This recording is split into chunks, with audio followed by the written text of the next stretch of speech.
ndani ya serikali broad base. You must know that before Baba died in March 2025 this year, he signed an agreement. He put his signature. Ruto also put his signature on a document called the 10 points agenda. Na hiyo 10 points agenda sio mambo ya usosi, sio mambo ya Raila, sio mambo ya ODM.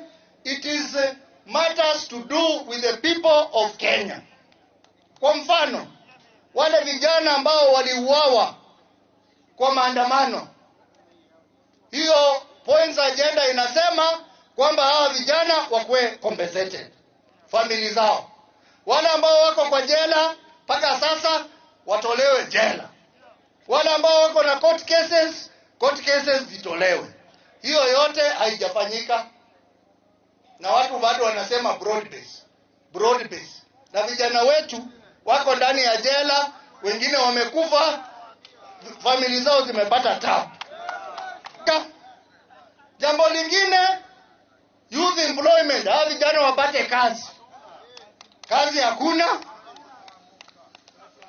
Mambo ya kupigana na ufisadi. Kwa hivyo